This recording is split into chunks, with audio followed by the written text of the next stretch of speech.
So have you ever found yourself inexplicably drawn into somebody else's story and you just don't quite know why? In 2013, I was taking my very first sailing lesson out on San Francisco Bay, and I was being pummeled by 22 knot winds and massive chop and green water over the bow, and I had no idea what I was doing on this bucking bronco of a J24. And my instructor found out I was a writer, says, "Oh, I've got a story for you." So he proceeds to tell me this story. There's this woman, she navigated this clipper ship in the mid-19th century, set a record, 135 years. And I thought, wow, that is definitely a fascinating story. And holy crap, I'm just trying not to accidentally jibe this boat and kill everybody, right? So it wasn't quite the right time for her story. Instead, it was time for my story. I was out there that day trying to answer one very important question for a woman who had this crazy fantasy of sailing around the world, which was, do I even like sailing? And the incredible answer was, oh, hell yes, I love this.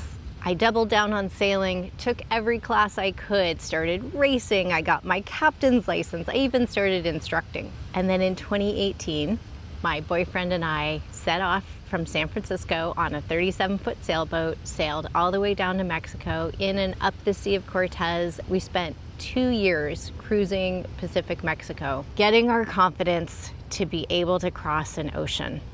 We had bad weather and I got seasick and I had to ration everything, notebook space even, for a writer. And it was the most amazing thing I have ever done in my life. Every single day I would wake up to some incredible moment of awe.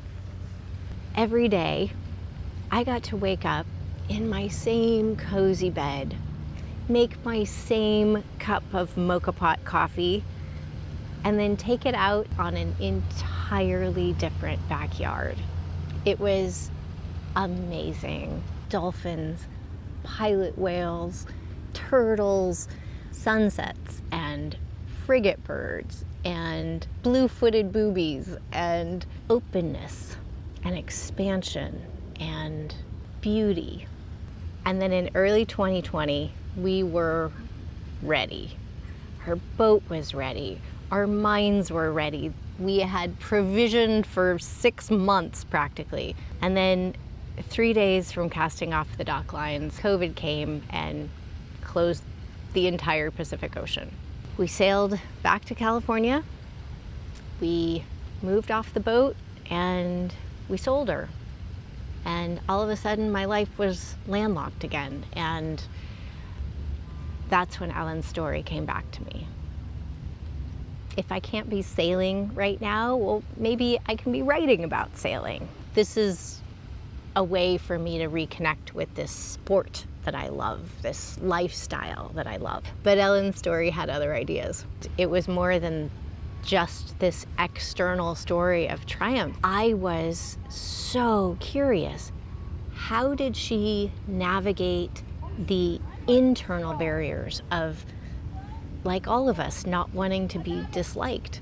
How did she navigate a regular relationship over decades? And then how did she do that when that person also was her boss?